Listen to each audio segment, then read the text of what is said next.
Hello everybody, my name is Christian Sorensen. As you can see, I'm doing a video which discusses why protein powder improves your health. Alright? There's a whole lot of scientific data that shows that protein powder improves your health, and I'm here to talk about this data. I decided to do this video because I noticed a disturbing trend. I have noticed that there's a trend where quote-unquote health influencers will dismiss protein powder as being unhealthy. Well, the science objectively says that they are wrong. Alright? A whole plethora of scientific data shows that protein powder makes you healthier, and therefore it is a good idea to drink a protein powder. Now, I'm not saying go crazy and have like 20 protein drinks a day, but 1 or 2 a day is probably fine, and it is beneficial for you in the long run. And the science shows that drinking protein powder is healthy for you. Again, don't go crazy and have like 100 a day, but 1 or 2 a day I think is fine, and the science says that you're good. So, let's get into it. Now, a common question people will ask is, okay, you're just a clown on YouTube. Who are you to tell me anything? And that's a fair question. Here's who I am. My name is Christian Sorensen. I work as a physical therapist assistant in Chicagoland. Now, being a physical therapist assistant, I've had to read scientific studies as part of my education. I've read scientific studies on my own with regards to nutrition, protein powder and stuff like that. Just a little hobby I have. So, I have a little bit of knowledge because I read scientific studies. Now, I'm not saying I'm an expert, but I have read a little bit about. That being said, if you want to go on YouTube and look for real science-based experts, there's a YouTube channel called Nutrition Made Simple. Alright, the guy who hosts the channel is Gil Carvalho, and he's a professor of nutrition science. So, Nutrition Made Simple, very good channel. I recommend watching them. Layne Norton, Layne, Layne Norton also has a YouTube channel, and he also is a PhD in nutrition science. So he posts a lot about nutrition. I would recommend following him. And Dr. Mike, the physician, Dr. Mike has a YouTube channel as well, and I would strongly recommend following him. His nutritional content, he doesn't do a lot, but what he does do is on point. So, Dr. Mike, Nutrition Made Simple, Layne Norton, they're real experts on nutrition. Follow their stuff. They're very good. But anyway, back to me. I'm Christian Sorensen. I'm a physical therapist assistant in Chicagoland. I started off my athletic career as being a cross-country and track runner. I did long distances track, as you can tell. I ran cross-country and track all 4 years of high school and college, and I was not trying to brag, but I was successful at it. I got 23rd place in the 2 mile in the 2010 Illinois State Track Meet. In fact, I'll put my time in the description below so you can check out my time, Christian Sorensen, in the 2 mile, 2010, Division III schools. It's going to take you a while, but I am down there, trust me. Christian Sorensen, look for me down there. And I started off as a runner. I did pretty good. But recently, about 2 years ago, I've started to get into weightlifting. Now, I still run every day, mind you. I like doing it. But I weight train about 2 to 3 times a week. Sorry, 3 to 4 times a week, rather. I used to do 2 to 3 times a week, but I've bumped up my volume a bit. And I like weightlifting. I've improved my chest size, my bicep size, my tricep size has gone up a bit. I think my legs have gotten stronger as well, but I can't really tell. They're already big because I'm a runner. And well, when you're a gym bro, hitting the weights really hard, you drink a lot of protein drinks. About 1 to 2 a day is pretty common for me. So, I drink protein shakes a lot. I don't think I'm crazy. I'm not doing like 5 a day, but still, I do drink a lot. I am a bit biased in favor of it. So, But still, I like doing it. Weight training's fun. Protein drinks are nice. Running's really good. I like doing it. So, like I said, I went on PubMed and other websites. They looked at credible scientific studies regarding protein powder. There's a lot of influencers out there who dismiss protein powder as unhealthy. Mario Rios, Paul Saladino, Eddie Abu, and Dr. Stephen Gundry, to name a few. Those guys dismiss protein powder as unhealthy. Well, they can screw themselves because they're wrong. Alright? There's a whole plethora of scientific studies that show that protein powder improves your health. So, these health influencers are just objectively wrong. The science says so. And I will put these studies in the description below, so you can fact check me on this. I encourage you to do so you know I'm not just making stuff up. By the way, those health influencers that I cited, to my knowledge, they never cite sources. Or if they do, they cherry pick studies. Paul Saladino being an egregious example of this. So, this presentation will have 3 main arguments. The first one is that scientific data overwhelmingly shows that protein powder improves health outcomes. The second argument is that the Clean Label Project did a study which is wrong. I'll talk about the study later on in the video, but long story short, the Clean Label Project did a study which claimed that protein powders had toxic chemicals in them. That study is wrong because when you look at the study, almost virtually all of those toxic metals were in extremely low dosages. Nowhere close to lethal limits, alright? So the study says, the Clean Label Project study rather, says that toxic metals are a real issue in protein powder, but that's a lie. The amounts are so minute, they're nowhere close to lethal. So you can ignore that study. And like I said earlier, most health influencers who dismiss protein powder as unhealthy are liars, frauds, and whatever negative term you want to use. 2 particularly egregious examples of this are Paul Saladino and Eddie Abu. They, on camera, oppose protein powder, yet they hypocritically sell protein powder in their stores. So here they are saying protein powder isn't healthy, but then they sell protein powder in their stores? Seems hypocritical if you ask me. And in my book, that invalidates their whole opinion on protein powders. So, now before we go on, I wanted to make it very clear. I am not saying you have to drink protein powder to get optimal health. I'm not saying that. Lots of people just have a personal preference. Some people prefer to get their protein from real food. And that's fine. Alright? If you want to get your protein from, meat, protein-laden vegetables, and you just prefer not to drink a protein powder, that's cool. I'm happy for you. But what is not cool is to shame people who do drink protein powder. What is not cool is to dismiss protein powder as unhealthy when the data overwhelmingly shows that it is healthy. And by the way, no, I don't sell protein powders. I don't sell anything, so I'm not shilling for anyone. Now, before I get into the scientific data, I want to take a minute to talk about the hierarchy of evidence. If you do any kind of scientific research, I had to do some when I was a physical therapist assistant student. If you do any serious scientific study, you will realize there's a hierarchy of evidence. Some evidence is weak. Some evidence is strong. That's a hierarchy of evidence. The lowest on the hierarchy of evidence is the expert opinion. The expert opinion is just that. It's one expert's opinion. And I don't want to get too political here, but I think the beer virus, I'll leave it at that, I think the beer virus shows that expert opinions could be egregiously wrong. Alright?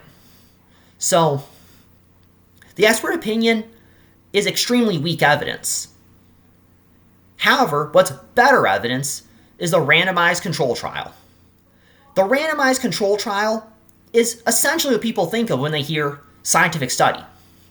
The randomized control trial will take a group of 1 people who will get a certain intervention, another group of people who do not get the intervention, usually called the control group. They'll do a certain study for a certain amount of time, then we'll measure the outcomes of these people. If this group, the group that got the intervention, did better than the control group, then that's evidence that the intervention works. Conversely, if the control group did better than the experiment group, and or they stay roughly the same, that would strongly imply that the intervention didn't work. So, randomized control trial, it's pretty good data. It's decent, but it's literally one study. Literally.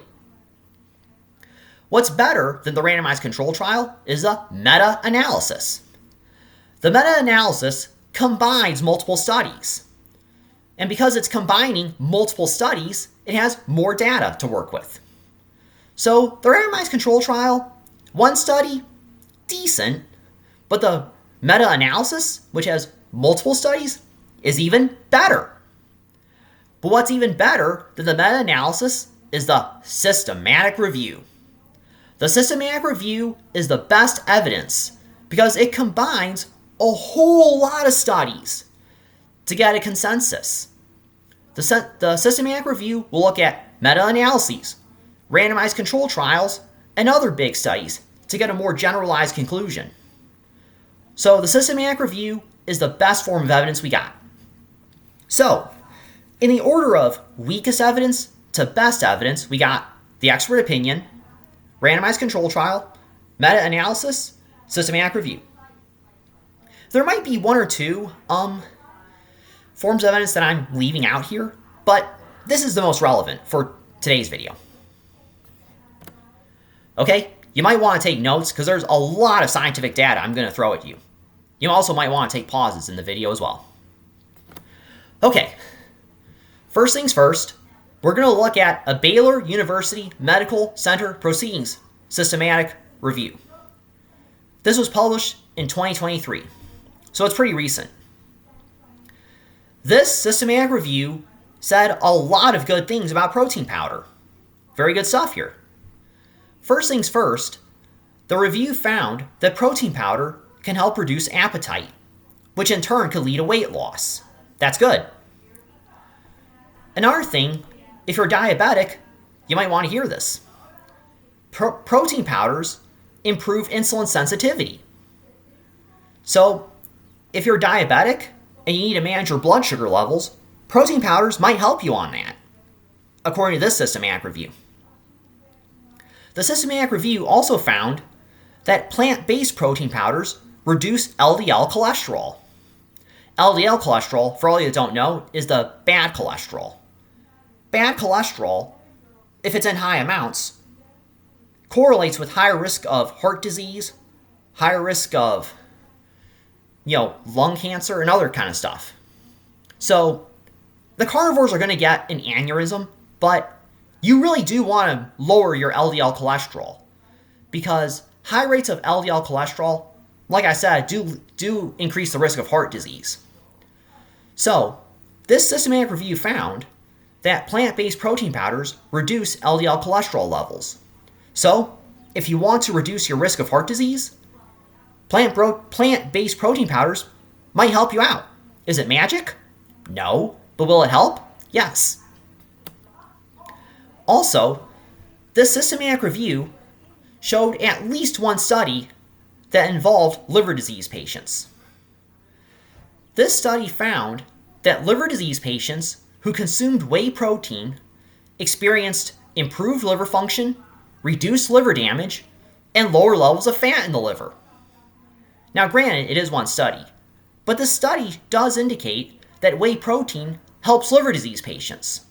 So, if somebody has liver disease, a protein powder probably will help him or her. Another thing is that numerous studies have shown that people who consume protein powders typically have lower blood pressure when compared to people who don't consume protein powder. And a lower blood pressure means lower risk of cardiovascular diseases. So, if you want to minimize your risk of cardiovascular disease, a protein powder will probably help you out on that because it will reduce your blood pressure. Again, is it magic? No. But does it help you? Sure, it helps, which is good. Now, we'll look at study number 2.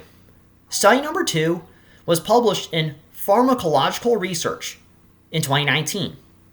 This is also a systematic review. Before I go on, just letting you all know, all these studies that I'm citing, all these studies are from peer-based scientific journals, okay? So these are peer-reviewed, meaning that they're examined by actual nutrition experts, or scientific experts rather, and then published. So all these studies I'm citing are from academic journals. They're credible, okay? But anyway, back on topic.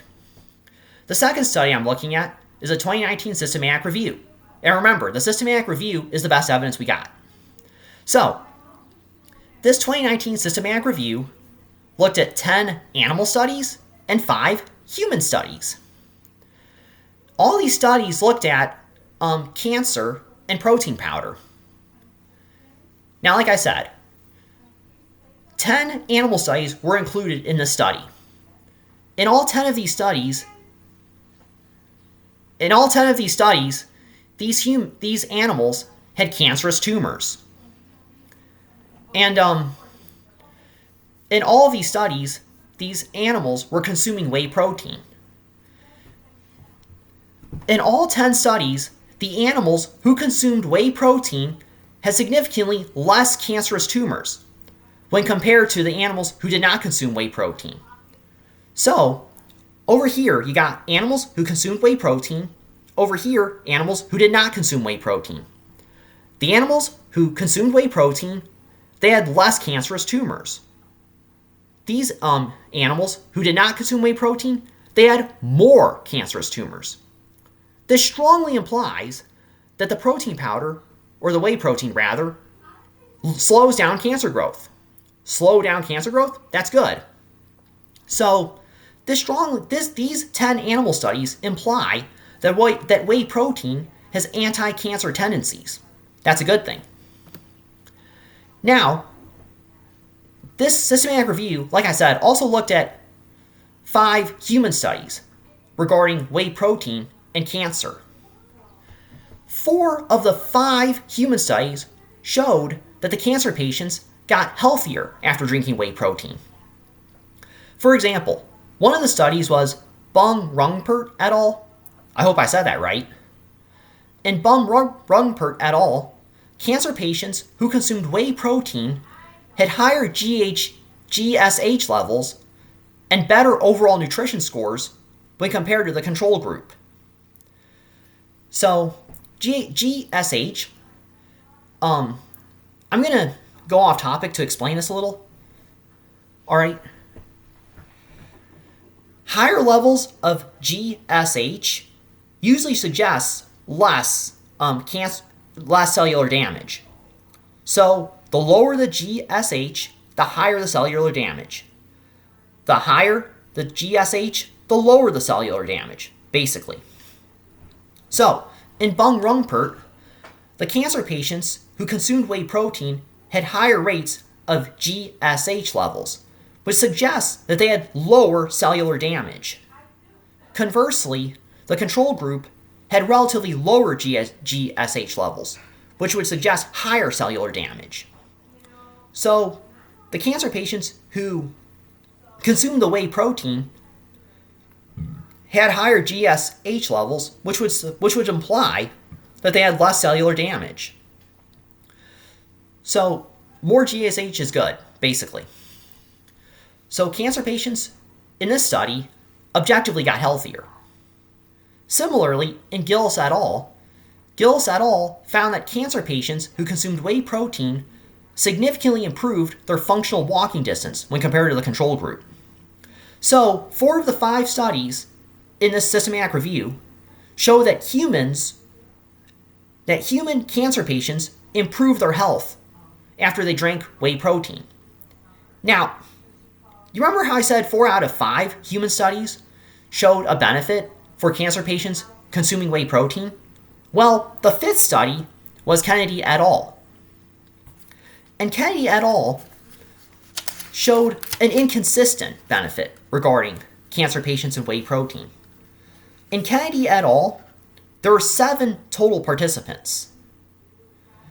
Out of these 7 participants, all these participants were cancer patients. 2 of the patients saw their tumors get smaller. Another 2 patients saw their tumors stay roughly the same size. And 3 of them saw no changes in tumor size. Sorry, 3 of them saw no reduction in tumor size, possibly an increase. So Kennedy et al. Is not very encouraging when it comes to protein powder and cancer patients. However, it's a very weak study that you need to seriously take with a grain of salt, and I think you'd be fine with honestly disregarding the study. One thing I should talk about is that Kennedy et al. Had a laughably small sample size. For example, Kennedy had only 7 participants. That's a laughably small size. Gillis et al. And Bung-Rumpert et al. Had more than 40 patients in their study. So, Kennedy, in comparison to Gillis et al. And Bung-Rumpert et al., had a laughably small sample size. The small sample size alone hurts Kennedy et al.'s credibility. You also have to consider that Kennedy et al. Did not have a control group. Alright? In Bung-Rumpert and Gillis, alright, they had a group that consumed whey protein, then they had a control group that did not consume whey protein. In both Bung-Rumpert and Gillis, the group that consumed whey protein had better health outcomes, as where with the control group, they had worse health outcomes relative to this group. So, because Bung-Rumpert and Gillis both had control groups, they could more definitively say that protein powder benefited the patients who consumed whey protein. Conversely, Kennedy did not have a control group. And this lack of control group means they could not compare the whey protein patients to other patients, basically. This lack of control group further weakens Kennedy's credibility. And like I said, Kennedy et al.'s credibility was already pretty bad, given that it had a laughably small sample size. So, Kennedy et al. Is not a very credible study. And even in that study, there was some benefit to consuming whey protein. Out of the 7 participants in that study, 4 of them, so more than half, 4 of them saw their cancer tumor, 4 of the 7 saw their cancer tumor sizes either get smaller or stay roughly the same. Alright? So 4 of 7 saw their cancer tumors stay roughly the same size or get smaller. So even in Kennedy et al., more than half of the patients benefited from whey protein even in that study. Alright? I find it pretty interesting that even in Kennedy et al., which is a badly done study, more than half of the patients still benefited from the whey protein, even when that was a garbage study. I find that interesting to note. Okay, we're moving on to study number 3. Study number 3 is a 2019 randomized control trial, which was published in Cancer Medicine. Now, this was a relatively long study. It lasted 3 months. Alright? In this 3-month study, there were 166 chemotherapy patients. These 166 chemo patients were divided into 2 groups. There was a control group. This control group received no whey protein supplementation. The whey protein group consumed whey protein isolate. Both the groups, during the study, received their usual chemotherapy sessions. Alright, so over here you have a whey protein group, then you have a control group. Both of them are still receiving their usual chemotherapy treatments during the study. The only difference is that this group drank whey protein during the study. This group, the control group, did not. Well, the findings were beneficial to whey protein and to cancer patients who drink whey protein. The whey protein group saw that their survival chances increased relative to the control group. Alright, in cancer, there's something called a phase angle. Long story short, the higher your phase angle, the higher your chances of survival. The lower your phase angle, the lower your chances of survival. in a nutshell? Well, the whey protein group had a higher phase angle relative to the control group. Thus, the whey protein group had a higher survival chance relative to the control group. So, higher phase angle, higher chance of survival, that's good. The whey protein group increased their survival chances by drinking whey protein, which is good. The whey protein group also had significantly lower rates of chemotherapy toxicity when relative to the control group. So, the whey protein group, higher survival chances, lower rates of chemotherapy toxicity, that's good news. Even better news, or just as good rather, the whey protein group had more muscle mass gains and better body composition relative to the control group. So, in this study, the whey protein group benefited greatly. The whey protein group had higher survival chances, lower rates of chemotherapy toxicity, and better body composition relative to the control group. So the whey protein group benefited greatly from drinking whey protein. That's good news. So, serious note. If you know somebody who's going through chemotherapy, protein powder can literally save his or her life. As I explained in the previous slide, the group that drank whey protein had higher survival chances relative to those who did not drink whey protein. So, whey protein legitimately can be a lifesaver for chemotherapy patients. So, you got a friend, family member who's going through chemo, get him or her a protein drink. It will help him or her, seriously. It might even save his or her life. Okay, study number 4, 2023 randomized control trial. This was published in Nutrients. Nutrients is yet another academic journal. Anyway, in this randomized control trial, there were 42 cancer patients. Yes, it's another cancer study. 20 patients supplemented with leucine. 22 patients consumed whey protein. Now, all 42 of the participants received their usual cancer treatments during the study. The study lasted 12 weeks. Well, again, the whey protein group benefited greatly. The whey protein group saw significant decreases in the C-reaction protein levels. C-reactive protein levels correlate with inflammation. So, lower rates of C-reactive proteins suggests lower rates of inflammation.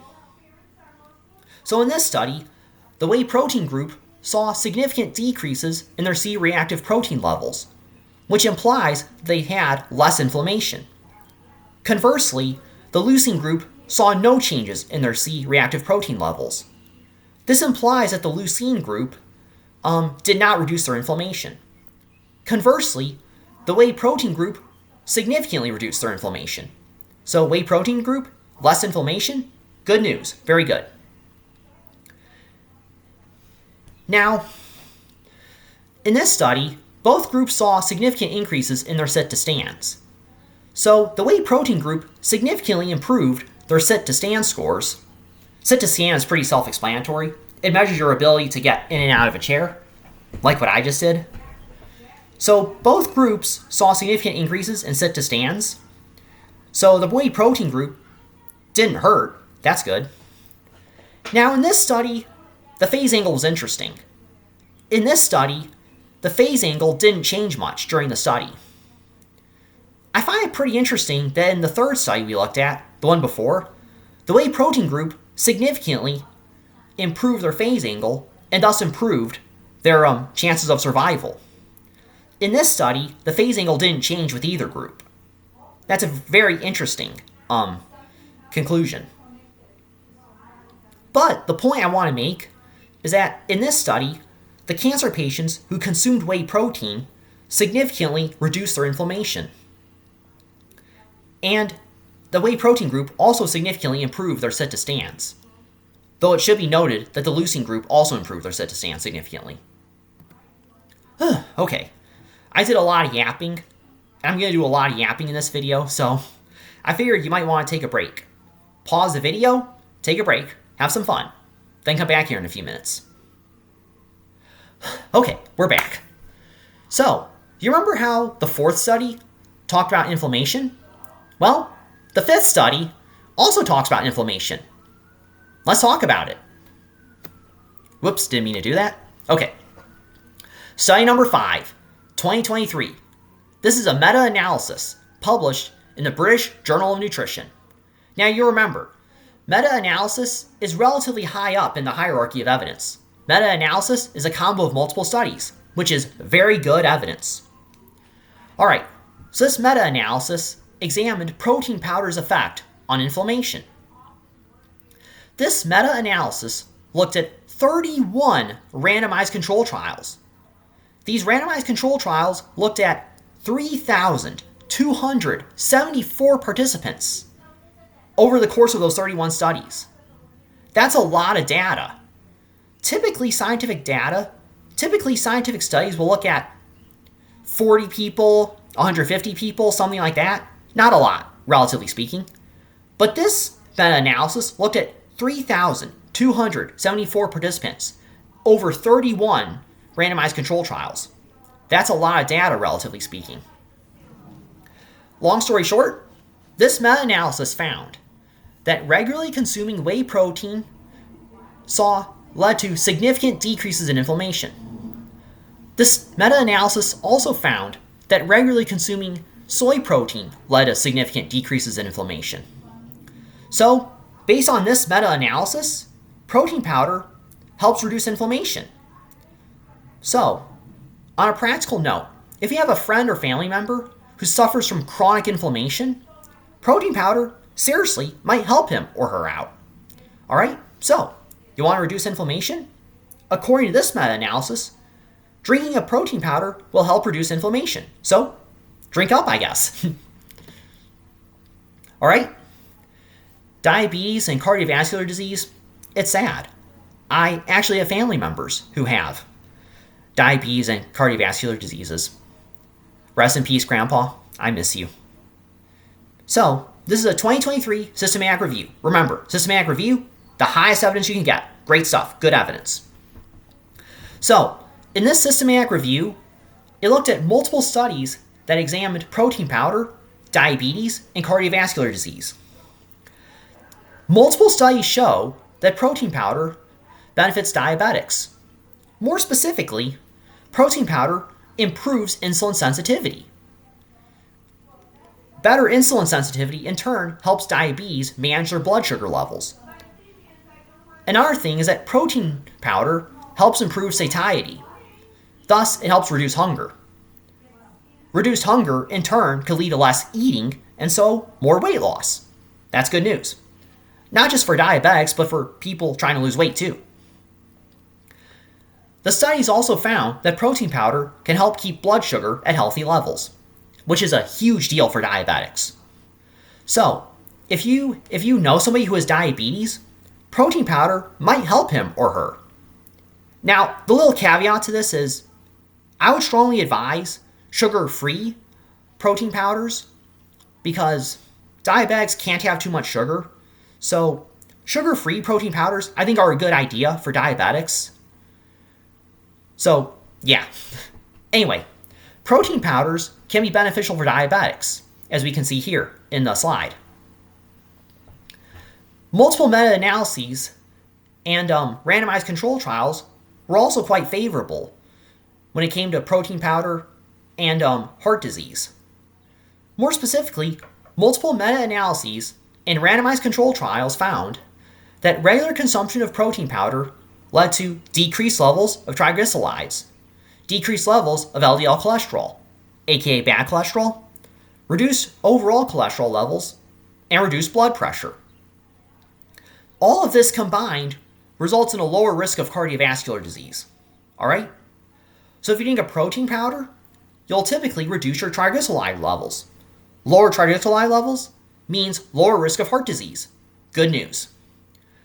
Also, drinking a protein powder will typically reduce LDL cholesterol, and lower LDL cholesterol also means lower risk of cardiovascular disease. Also very good news. Drinking a protein powder will typically reduce overall cholesterol and reduce blood pressure, which also results in lower risk of cardiovascular disease. So, if you know somebody who's at risk of heart disease, a protein powder will help him or her out. Is it a magic pill? Heck no. You also have to change your lifestyle, exercise more, eat a healthier diet, all that stuff. So, I'm not saying it's a magic pill, but protein powder can absolutely be a helpful tool at reducing your cardiovascular disease risks. And like I said earlier, like the study shows that diabetics and people at risk for cardiovascular disease can absolutely benefit from protein powders. So if you know somebody who's at risk of cardiovascular disease, a protein powder will help him or her out. Similarly, if you know somebody who's diabetic, again, a protein powder will help him or her out. Now, again, I want to emphasize, if somebody's diabetic, please give him or her a sugar-free protein powder. That will help. Is it magic? No, but it certainly helps. Again, more yapping from me. Take a break. Go dancing. Play guitar, take a nap, whatever. Take a break. Then we'll be back. Okay, we're back, baby. Let's go. We're looking at study number 7, which is a systematic review published in Nutrients. Again, this is a systematic review, so it's the best evidence we got.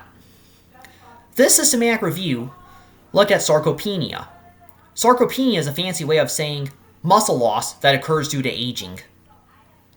Sarcopenia is a sad condition where old people just lose muscle mass. It's tragic, but that's the way it goes sometimes. Well, it turns out multiple studies show that protein powder improves muscle mass, reduces inflammation, improves bone health, improves walking speed, and otherwise helps sarcopenic patients. You remember the study I talked about earlier? Well, here we go. The study said that drinking protein powder helps reduce inflammation. We got another one saying that it reduces inflammation. Good stuff. And the other stuff's good too.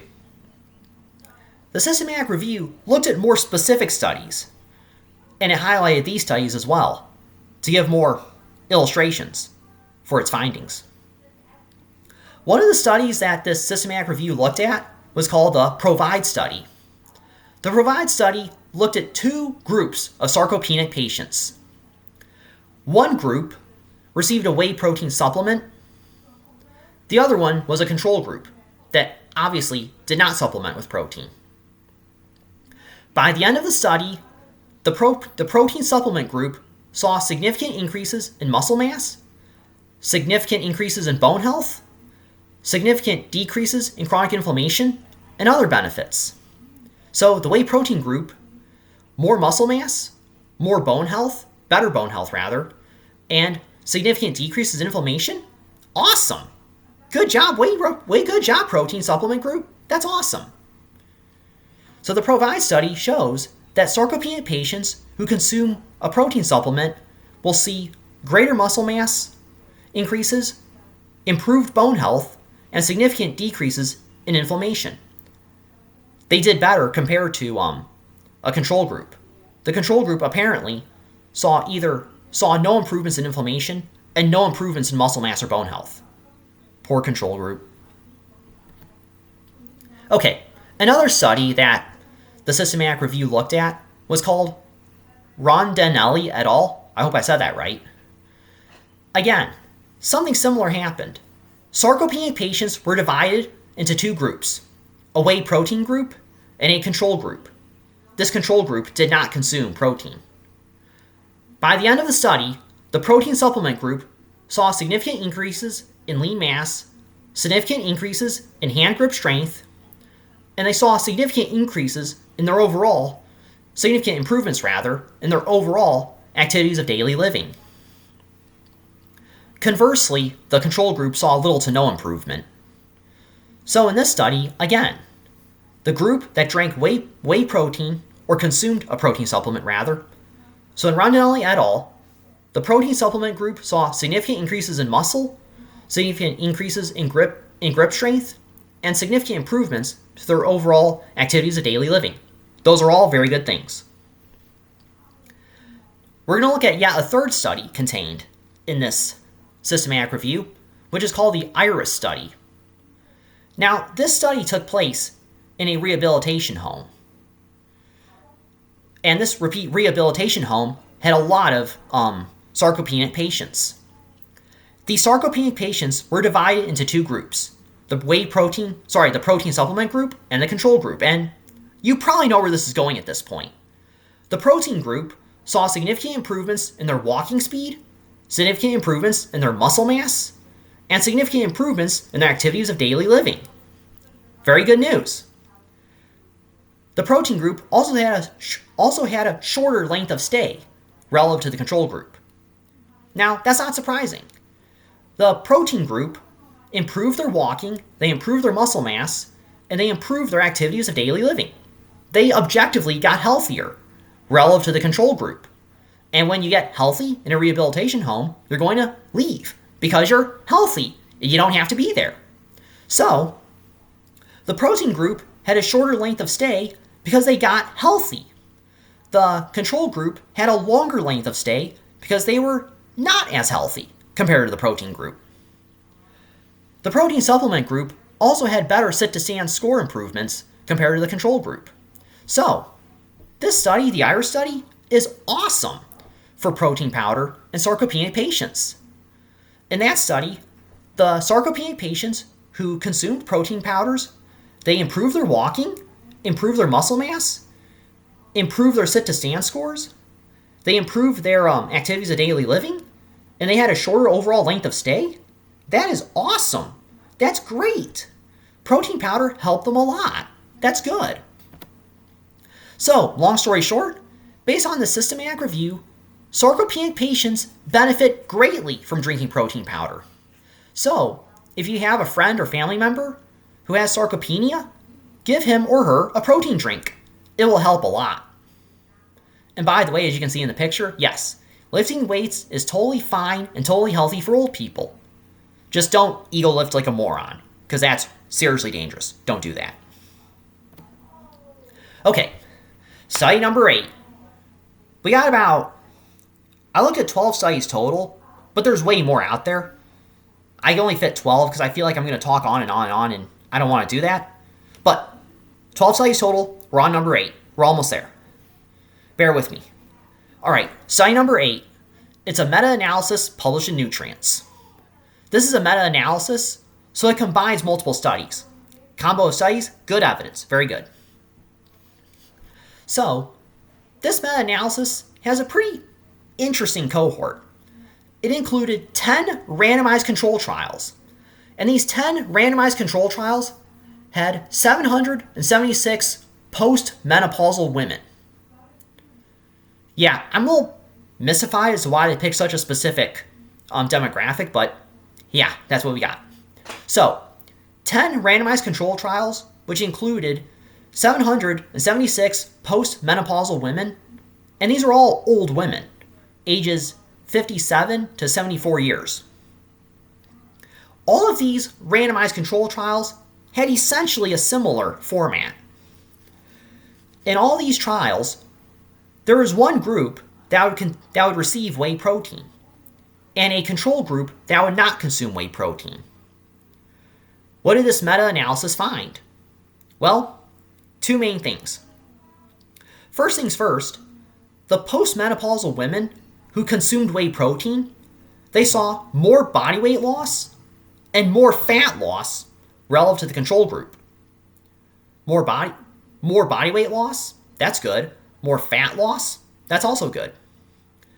The participants who consumed whey protein, this group here, also saw more muscle mass gains relative to the control group. Gains is covered up on my head, sorry about that. So, in this meta-analysis, the women who drank whey protein had more weight loss, more fat loss, and more muscle gains. That's very good. So, protein powder helps out menopausal women. So if you have a family member who's going through menopause, or a friend, give her a protein shake. It will help her, seriously. Okay, study number 9. 2016 clinical trial, which was published in Nephrology Urology Monthly. This was a 2-month study. This was a 2-month study which included 61 dialysis patients who were divided into 3 groups. Now, in case you're wondering why the number is so random, 61, there were a few more patients, but sadly they died during the study. That happens sometimes. But anyway, this study looked at dialysis patients and protein powder, and the results were very interesting and favorable for protein powder. Out of the 61 dialysis patients over the course of this 2-month study, 19 patients received a protein powder, 20 patients received BCAAs. That's essentially a protein supplementation. The remaining 22 received no protein supplement at all. These 22 patients were effectively the control group. So, all these dialysis patients were in these 3 groups: protein powder group, BCAA group, control group, and they received their usual dialysis treatments during the study. This study found that the protein powder group and the BCAA group significantly improved their dialysis adequacy, and so they improved their survival chances. So the protein powder group, and the BCAA group had a higher survival chance compared to the control group. That's good news. The control group did not improve their dialysis adequacy, and so they did not improve their survival chances, which is tragic. So, what we can get out of the study, now, granted, it's one study, but the study does suggest that a dialysis patient who drinks a protein powder significantly improves his or her survival chances. And by the way, it's not just one study, because there's a second study that looked at dialysis patients and whey protein. Well, you know, it's not just one study. So, this one was a little bit different. In this 2018 randomized control trial, 74 dialysis patients were divided into 2 groups. 34 patients received a whey protein supplement. The remaining 34 received no protein. This was a control group. And the study was pretty long. It lasted 6 months, which for a scientific study is a long time. By the end of the study, the whey protein group saw significant improvements in their nutritional scores. More specifically, 83.8% of the whey protein group consumed enough protein by the end of the study. Conversely, only 40.5% of the control group consumed enough protein. So, based on this study, the whey protein group had better nutrition relative to the control group. Not too surprising when you consider the whey protein group is consuming more protein, which is needed, but that's what it says. So the whey protein group had better nutrition relative to the control group, but that's not all. The whey protein group also saw significant improvements in their health outcomes. They also saw better quality of life changes compared to the control group. So in this study, the whey protein group had better nutrition, better nutritional scores, and better quality of life relative to the group who did not consume whey protein. It looks like, based on the study here and in the one before, whey protein seriously helps dialysis patients a lot.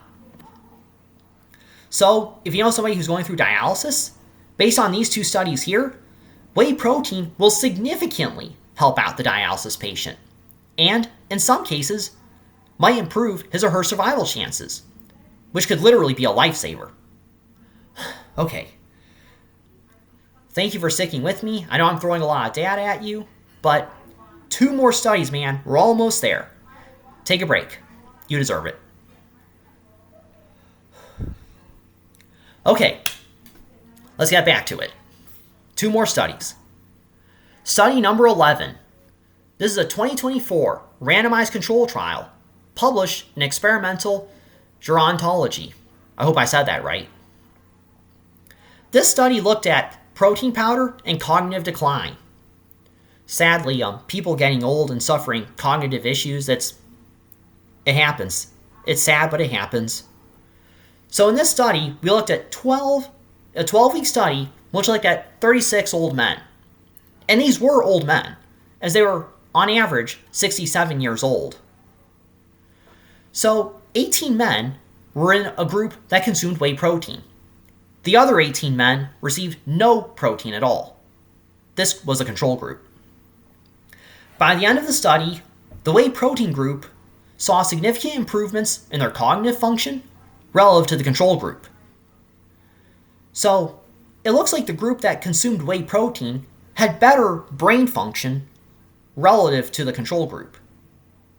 Now, it is one study. I don't want to over-extrapolate it, but this one study strongly implies that consuming whey protein can improve your brain's function. And while better brain function is better than worse brain function, so old people might benefit from drinking protein powder, according to this study, though I should emphasize it's one study. But it looks encouraging. Finally, the last study. Study number 12 was a 2009 clinical trial, which was published in the Journal of Gastroenterology and Hepatology. This looked at 38 patients, all of whom had non-alcoholic liver disease. These 38 patients consumed 20 grams of whey protein isolate for 12 weeks. By the end of this 12-week study, the patients saw significant decreases in liver damage. Not only that, but 56 of the patients lost weight by the end of the study. So, in this study, non-alcoholic liver disease patients who drank whey protein had significant decreases in liver damage, which is good, and they also saw weight loss, which is also good. So, this study shows that liver disease patients benefit greatly from protein powder. Now, there is an important consideration I must point out here. This study did not have a control group. What the study should have done in hindsight, it should have taken a big group of liver disease patients. One group drinks whey protein and the other does not. Then they can compare the two. That didn't happen in the study. There was no control group at all. I don't think this does not, in my book, invalidate the study, but it does weaken it somewhat. But still, I think it is worth noting that all 38 patients saw significant decreases in liver damage after drinking the whey protein, which strongly implies that whey protein helps fix liver damage. And I think it's also worth noting that more than half the patients lost weight at the end of the study. This strongly implies that protein powder can help in weight loss. Although, like I said, I do need to emphasize there is no control group. So the study, I think it's something, but it does suffer from its lack of control group. Okay, I threw a lot of data at you. Thank you for sticking through it. And there were more studies that I could have looked at, by the way. There were like hundreds more, literally. But I wanted to keep it short and simple, so I included these studies here.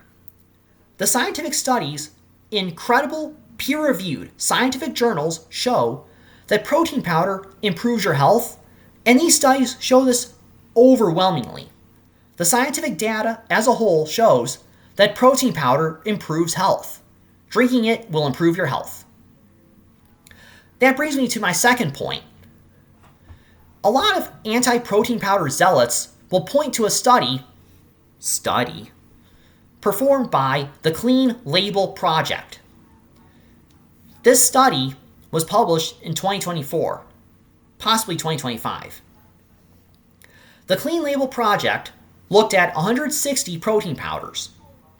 This study claimed that 47% of these protein powders contained dangerously high amounts of toxic metals. Well, I'm sorry for swearing on the slide, but it really pissed me off because the study is a lie. Alright? The Clean Label Project study on protein powders is not credible at all, and you could safely ignore it. Let me explain. The first thing I need to emphasize, the study was not peer-reviewed. Alright? You remember that all the studies that I showed you, all of those were peer-reviewed studies published in credible academic scientific journals. The Clean Label Project study was not peer-reviewed. All the studies that I cited were peer-reviewed. The studies that I cited were evaluated by scientific experts in nutrition. All right? The studies that I looked at were peer-reviewed, which means they were looked at multiple times by experts before they were published. So, those studies that I looked at were reviewed by experts and were published by experts. That makes them credible.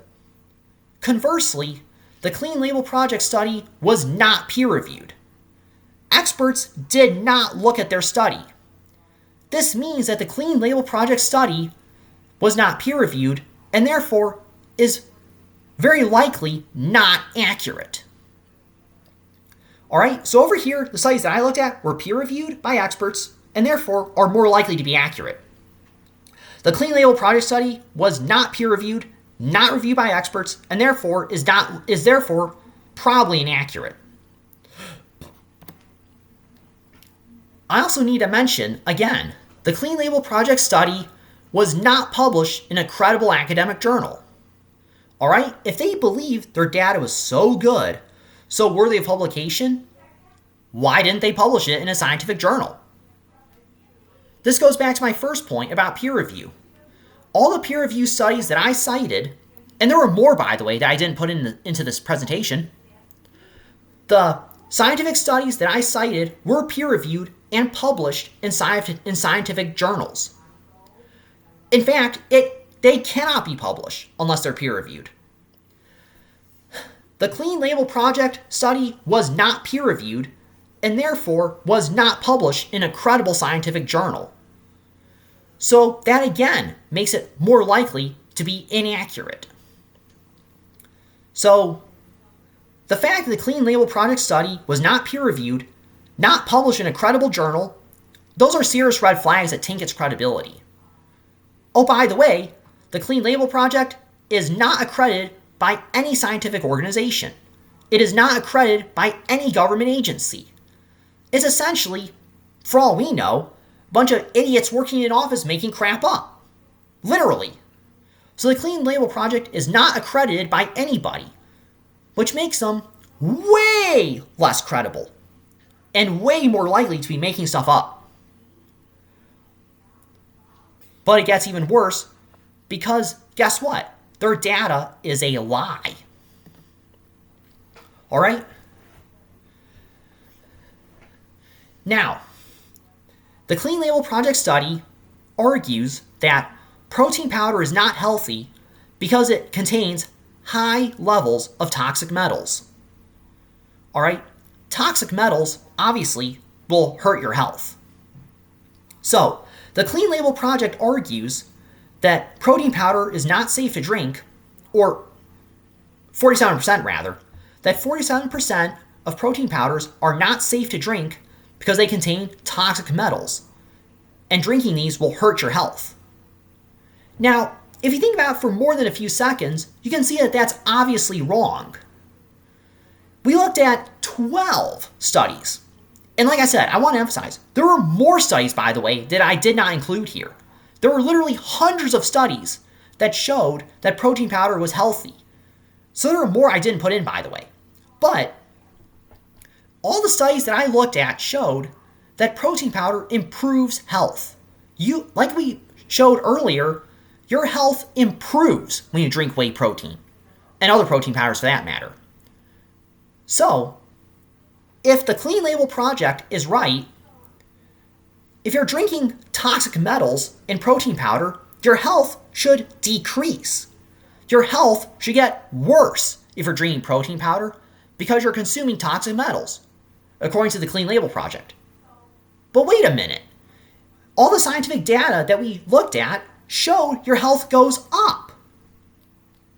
So, the Clean Label Project says that your health should get worse if you drink protein powder because it has toxic metals, but the scientific data shows the opposite, that your health gets better when you drink protein powder. So, if you're getting scientific data shows that you get healthier when you drink protein powder. And the fact that you get healthier when you drink protein powder strongly implies that the protein powders do not have high levels of toxic metals. The very fact that your health improves when you drink protein powder strongly implies that protein powders don't contain dangerous levels of toxic metals. Thus, the Clean Labels Project study is a lie. And by the way, it's not just me saying this. The National Science Foundation found that the toxic metals found in the Clean Label Project study were well below dangerous levels. All right? So, did these protein powders have toxic metals? Technically, yes. But the dosages were so low that they were nowhere close to being dangerous. It's a cliche you've heard a million times, but it rings true here. The dose makes the poison. And the National Science Foundation showed that the toxic metal dosages in the protein powders were nowhere close to lethal. The dosages of these toxic metals was so low, they were not anywhere close to dangerous. So again, the National Science Foundation shows that the Clean Label Project study is wrong. Technically, yes, there were toxic metals in these protein powders, but the toxic metal dosages were so low that they were nowhere close to lethal. So, when you factor all of this in, the fact that the Clean Label Project study was not peer-reviewed, it was not published in a credible academic journal, and according to the National Science Foundation, its conclusions are wrong, it's just a horrible study and you should ignore it. The Clean Labels Study Project is a lie and you could disregard it. Alright? There have been a lot of stupid journalists who publish this in their newspapers. They're journalists, what do you expect? A lot of stupid journalists publish this study, but you can ignore it. It's a blatant lie. The Clean Label Project is headed by lying scumbags, and you can ignore the whole study. It's a garbage study, and you can ignore it. This is a good time to point out that the Clean Label Project has a history of lying. Check this out. I'm reading off of a script, bear with me. Snopes, SNOPES.com, Snopes actually examined a study published by the Clean Label Project. A different study. The Clean Label Project found that baby formulas had high levels of toxic metals. Sound familiar? Well, the Clean Label Project earlier claimed that baby formula had dangerous levels of toxic metals in them. Snopes.com debunked this. Snopes.com showed that there were toxic metals in these baby formulas, but these levels were so low that they were nowhere close to lethal. And I'll put this source in the description, by the way. So look at the Clean Label Project protein powder study, where the toxic metals in protein powder were way below lethal limits. Same thing here. The Clean Label Project study on baby formulas, the baby formulas had toxic metals, but again, they were in dosages that were extremely low and nowhere close to being lethal. All right? So in both the protein powder study and the baby formula study rather, in both the protein powder study and the baby formula study, in both cases, the toxic metal amounts were extremely low and nowhere close to lethal.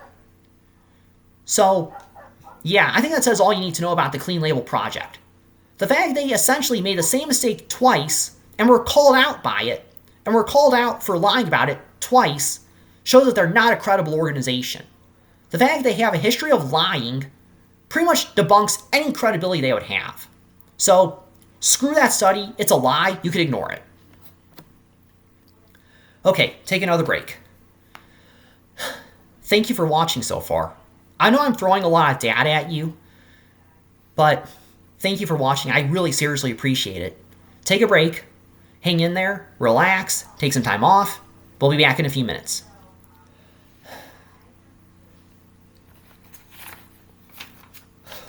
Okay, thank you, we're back, let's move on. Okay, the last thing I should mention is that most health influencers, if you can call them that, most health influencers who oppose protein powder are liars and frauds and hypocrites. The first one we're going to talk about is Mario Rios. Now, I know it seems a little bit mean, I'm calling him a toxic jerk on the slide here, but watch about 10 videos, maybe 15 videos of Mario Rios, and you'll see what I mean. His content is seriously toxic. He will take somebody out of context and then rip him or her to shreds. He'll spread blatant misinformation.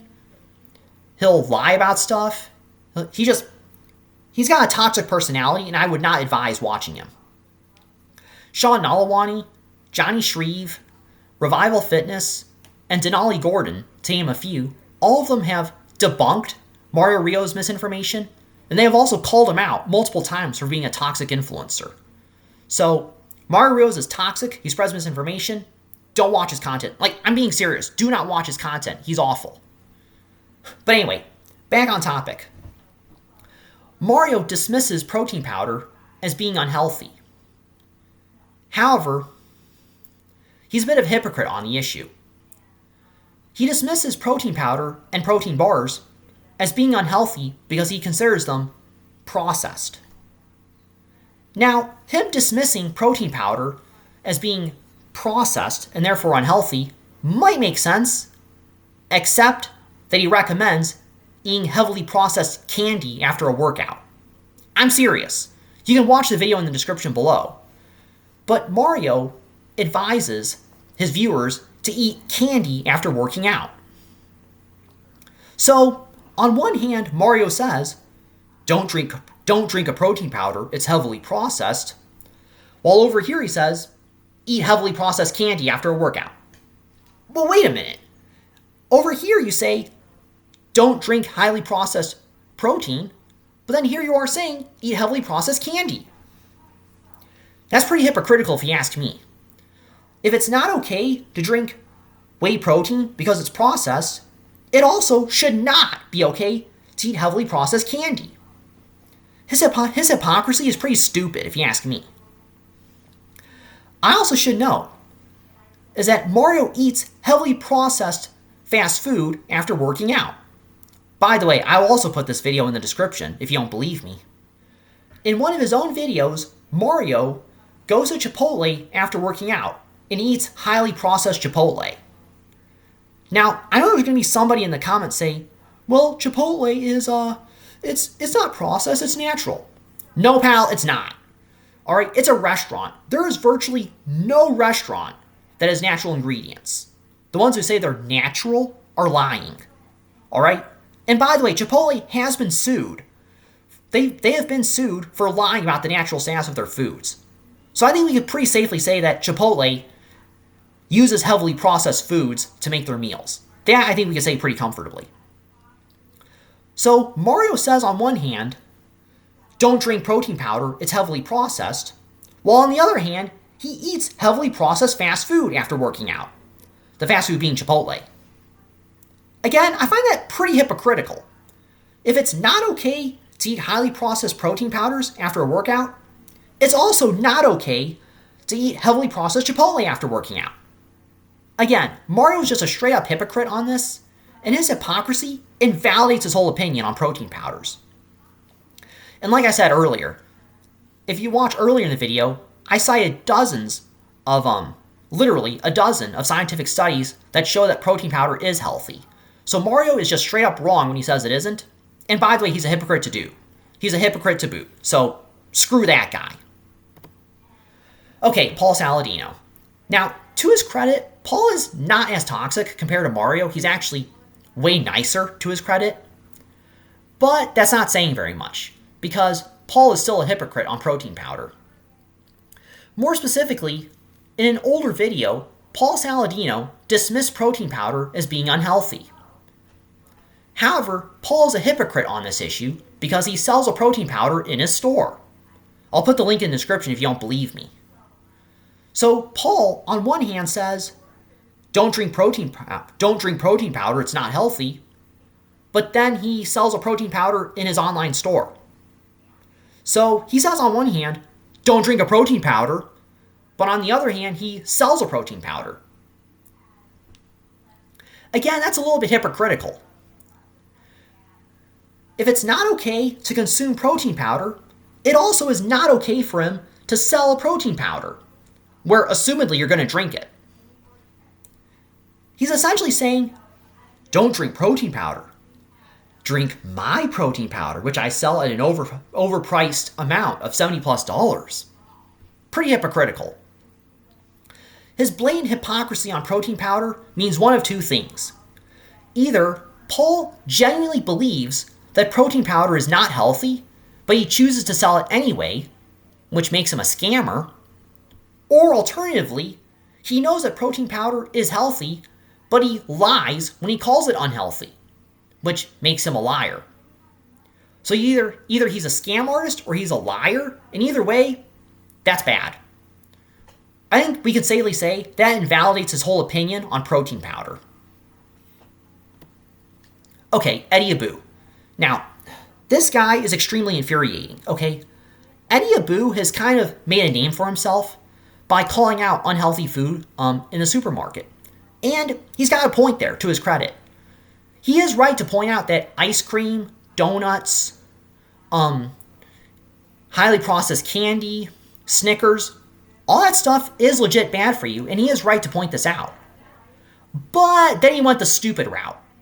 He says a lot of stupid stuff like, eating too many calories doesn't make you fat. That's wrong. Eating too many calories will make you fat. He also says that you can fix your depression with diet. That's wrong. Speaking as a guy who's legit had depression in the past, no, fixing your diet will not fix your depression.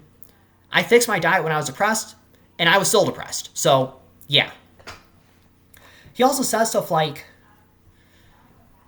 you have to eat perfectly, you cannot eat junk food at all, or else you'll die.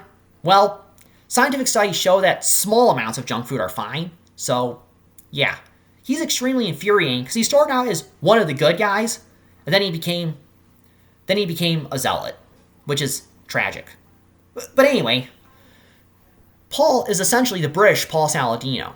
Sorry, Eddie is effectively the British Paul Saladino, in that Eddie dismisses protein powder as unhealthy, but he hypocritically sells a protein powder. You can find that out in the description below, by the way. So Eddie goes around and says protein powder is not healthy, but he sells a protein powder in his gym. So he says on one hand, don't buy protein powder, while on the other hand, buy my protein powder. Pretty hypocritical if you ask me. Much like Paul, Eddie opposes protein powder, but hypocritically sells it in his own gym, which means one of two things. Either one, he believes that protein powder is not healthy, but he chooses to sell an unhealthy protein powder in his gym, which makes him a scammer. Or he knows that protein powder is healthy, but he lies when he says that it's unhealthy, which makes him a liar. Either way, that's bad, and that invalidates his whole opinion on protein powder. Dr. Stephen Gundry. Now, much like Eddie, this guy is infuriating in that I do think there's something to his diet. I think his diet can be helpful for people who have irritable bowel disease. But unfortunately, that's really where his value stops. He's been called out for spreading blatant misinformation to the point where it's obscene, really. Back on topic, Gundry says that protein powder is not healthy. I'll put the video in the description below, but he dismisses protein powder as being unhealthy. Well, as we established earlier, scientific data overwhelmingly shows that protein powder improves health outcomes. Thus, because it improves health outcomes, protein powder is in fact very healthy. So, when Gundry says that protein powder is unhealthy, he's lying to you straight up, because the scientific data objectively shows that it improves health outcomes, and therefore it is healthy. And like I said, you can check out those studies in the description below. Now, him being wrong about is bad enough. But Gundry is not only wrong, but he's a hypocrite. He sells supplements. That's right. So this guy, Gundry, goes around and says, don't buy a protein supplement. Buy my supplements instead. Let's be real what he's doing here. He is lying to make money. That's what he is. He's a lying scumbag who's trying to make money. And he knows that if he lies, he will make money. Let me explain a little bit. Alright, as we established earlier in the video, the scientific data overwhelmingly shows that drinking a protein powder improves your health. Well, if people buy protein powder and they drink the protein powder, they will get healthier. And if they get healthier, they're probably not going to buy his supplements. Alright? They wouldn't need to, they're healthy. So a bunch of people are buying protein supplements, they're getting healthier, they're not buying his stuff. So, how does Gundry convince people to buy his supplements? Simple. He will lie to make you buy his products. He lies, and that's how he does it. He goes on all his ads, and he says, protein powder is not healthy. Drinking it will make you unhealthy. So buy my supplements so I can make you healthy, you see. That's in effect what he's trying to do. He is lying to convince you the viewer, to buy his products. He is lying to you to make you buy his supplements so that you could maybe, possibly, not really improve your health. He is lying to make money. Honestly, screw that guy. I'll leave it at that. Yeah, honestly, screw that guy. I'm going to say something really mean, but I'm not going to.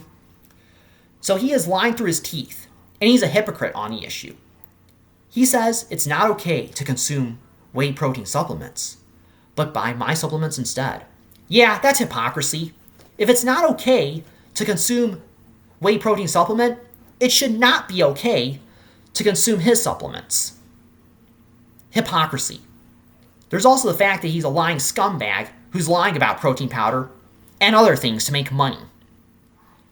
And by the way, it's not just me calling out Dr. Stephen Gundry. Gundry has made other demonstratively false claims to sell his stuff. One of the more egregious claims he made was that smoking improves your health. I'm completely serious.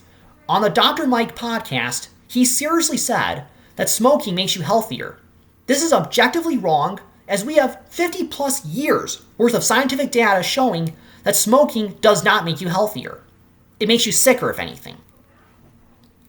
Dr. Gundry also claims that eating fruit is unhealthy. Despite that, we have literally hundreds of scientific studies that show that eating fruit improves your health, helps you live longer, and other kind of stuff. So he's anti-fruit, but the scientific data overwhelmingly shows that fruit is healthy and improves your longevity. I can go on, but you get my point. He's a lying scumbag who lies to make money. I know there's going to be a lot of fanboys who are going to defend Dr. Gundry, and I do believe there's something to his diet with respect to irritable bowel disease, but beyond that, anything else he says is a lie, and you could disregard him. So, yeah. Okay. Thank you for watching. I know there's a lot of content, and thank you for your patience for watching. It took me dozens of hours, maybe hundreds, to make this video, and I'm just so thankful that you watched this. So, in short, the 3 points I wanted to make were: scientific studies overwhelmingly show that protein powder improves your health, so protein powder is good for you, drink up. The Clean Label Project's study on toxic metals is a lie, you could ignore it. And the last point I wanted to make is that health influencers who oppose protein powder are lying scumbags and hypocrites, so you could ignore them. Alright? So, the scientific studies on protein powder, read those, they're awesome. You can ignore the Clean Label Project study, you can ignore that because it's full of S-word. And you could also ignore health influencers who oppose protein powder because they're usually hypocrites, liars, and overall scumbags. So, yeah. Thank you for watching. I appreciate your support. And have a good rest of your day. And I'm a practicing Christian. Not that it really matters. So I just want to say, God loves you. If you're depressed, well, God loves you and He wants you to do well. So yeah, thank you for watching. Have a good day.